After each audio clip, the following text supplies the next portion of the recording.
त्याला सोड ना दीदूला खाली.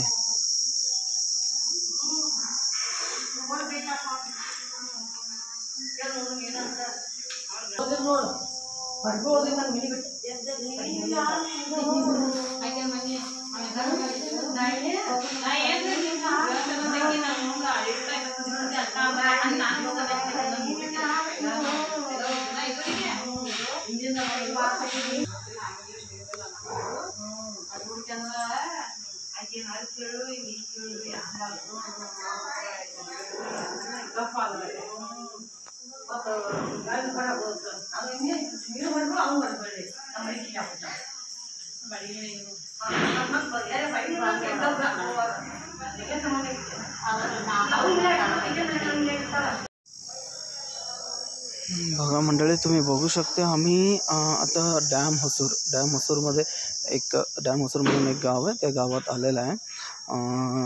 आणि ह्या गावातलं एक फेमस टेम्पल आहे, हे लगमोवा टेम्पल आहे. याचं जत्रा पण आता 12 वर्षाला एकदा जत्रा होते आणि फुल फेमस जत्रा होते. 5 दिवस एकदम मोठं जत्रा होते. तुम्ही बघू शकता इथं नंदी बैल आहे. हे मंदिर आहे, शिव मंदिरला मल्हारलिंगेश्वर चाललं आहे.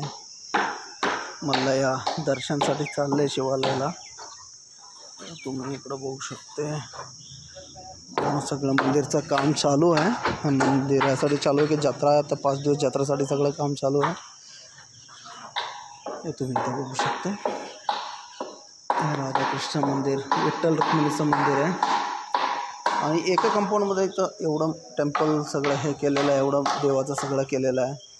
तुम्ही बघू शकता एका कंपाऊंडमध्ये आता मेन लगमोवाचं झालं, त्यानंतर शिवालय आहे, नंदी बैल आहे आणि इकडं तुम्ही बघू शकता विठ्ठल रुक्माईचं मंदिर आहे. आता हे नवग्रहाचं तुम्ही बघू शकता, इथं नवग्रह आणि हे नवग्रहाचं झालं आहे. आणि तुम्ही इथं बघू शकता नवग्रहाचं झालं, हे जुनं मंदिर आहे, आधीचं मंदिर, ते लगमोवाचंच आधीचं मंदिर आहे. मग याच्यानंतर नवीन मंदिर इकडं बांधलेलं आहे.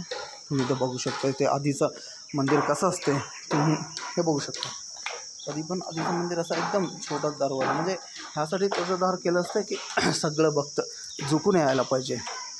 या आधीचं एक नेहमी त्यावेळचं लोक ते केलं होते. मंदिर या आपलं मोठं जे घर असते त्या घरात लोक कसं पण झुकून यायचं असतं, म्हणजे त्यांचं घर जे काय आहे ते दाराचं बाहेर सोडून आणि आत यायच्या वेळी झुकून यायला पाहिजे. त्यासाठी कधी पण मंदिरचं दार, जो गर्भगुडीचं जे मंदिरचं जे दार असते ते कधी पण छोटं असते.